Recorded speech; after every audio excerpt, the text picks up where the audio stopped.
ये ज़्यादा बिलीवर था इस चीज़ को लेके, तो इसके कब्जे में रहता था। ये मुस्कान ने, पूरा प्लानिंग मुस्कान की थी। साहिल की माँ के नाम पे? हाँ, साहिल की माँ मर चुकी है। क्यों मर चुकी? साहिल की माँ के नाम पे नहीं था, जो मैसेज आते था, मैसेज में वो ऐसे दिखाती थी कि माँ अवतरित होके आई है और माँ बात कर रही है ऐसे। हाँ, तो उससे ये कंट्रोल में रहता था, कुछ भी होता था कि माँ को। तो नवंबर के आसपास इसने ठाना कि मैसेज आया कि इसका वध करना है, पति का, सौरभ का। नवंबर से ये प्लानिंग कर रहे थे। उस समय ये जगह ढूंढ रहे थे कि मार के हम गाड़ेंगे कहाँ। इसमें एक और चीज़ होती है कि जो सौरभ के घर वाले थे, वो फाइनेंशियली एक तो दिक्कत थी, इसको शादी कर ली थी, इसको बहुत ज़्यादा इनको दिक्कत थी, और इसी वजह से सौरभ के घर वालों ने इसे घर से निकाल दिया था। ये किराए पे रह रहा था, तो सौरभ के घर वालों ने इसको एक तरह से बेदखल कर दिया था, ज़्यादा रिलेशन इसका टच में नहीं रहते।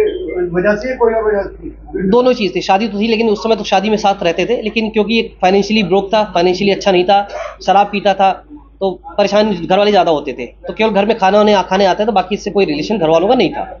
ये बीच में भी कई बार कई दिन तक गायब रहता था, घर वाले इसको पूछते भी नहीं थे। 2 साल ये बाहर रहा, किसी घर वालों ने इसको पूछा भी नहीं। अभी भी 10 दिन से गायब था, किसी घर वालों ने इसको किसी ने कुछ नहीं पूछा। तो इस बात का इसको पता था कि इसके घर वाले इसको नहीं पूछेंगे, कोई पूछेगा नहीं, तो उसने ये प्लानिंग की थी नवंबर में कि इसको मार के कहीं गाड़ देंगे। गाड़ने के बाद मैं ये बता दूंगी कि ये वापस चला गया अपना वहाँ, ये विदेश चला गया, वापस नहीं आएगा। नवंबर में इसने जगह ढूंढ रही थी गाड़ने के लिए, लेकिन उसको उस समय जगह नहीं मिली। अब इसने एक और प्लानिंग की कि उस समय इसका दोस्तों से भी कई पूछा कि मैं पूजा का कुछ सामग्री गाड़ना चाहती हूँ। फिर एक हिंट किया इसने कि अगर कोई मर्डर हो जाए तो कहाँ गाड़ा जाएगा, तो इसके दोस्तों ने सबने मना कर दिया था। तब तक इसको जानकारी हुई कि फरवरी में ये वापस आएगा। सौरभ 22 फरवरी को इसने पहले से प्लानिंग कर रखी थी। इसने चाकू खरीदे, ये गई शॉप पे शारदा रोड पे, वहाँ पे इसने 2 चाकू खरीदे 800 रुपये में, मुर्गा काटने का नाम लेके, चिकन काटने के लिए मुझे चाकू चाहिए। चिकन काटने चाकू लिया इसने, ये आई है 24 तारीख को, ये आया।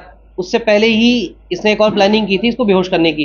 तो इसने अपना एक बहाना बनाया कि मुझे एंग्जाइटी की प्रॉब्लम है। वहीं पे पास में ब्रह्मपुरी में एक डॉक्टर है, उनके पास गई, उसने अपना इलाज कराया। जो डॉक्टर दवाई पर्चा लिखते हैं एंग्जाइटी की, उसने इसको गूगल में सर्च किया। गूगल में सर्च करने के बाद जिस तरह डॉक्टर ने पर्चा रखा, खाली पर्चे पे इसने फिर वही साइन, वो पर्चे पे वो दोनों दवाइयाँ लिखी। खैर नगर में आके वो उसने दवाइयाँ परचेज की हैं। 24 तारीख को ये वापस आया है अपने उसमें, ये विदेश से, लंदन से वापस आया था।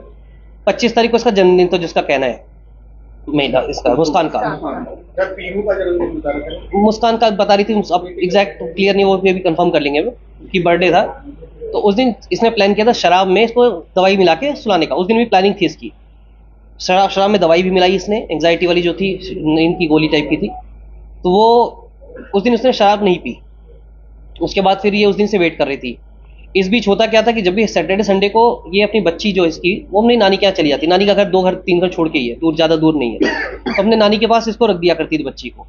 3 तारीख को बच्ची का एग्जाम खत्म हुआ था, उसे एक दिन पहले ही, तो अपने नानी के यहाँ से छोड़ दिया था। 3 तारीख को सौरभ अपने घर से कोफ्ता लेके आया था, खाता पीता अपने घर पे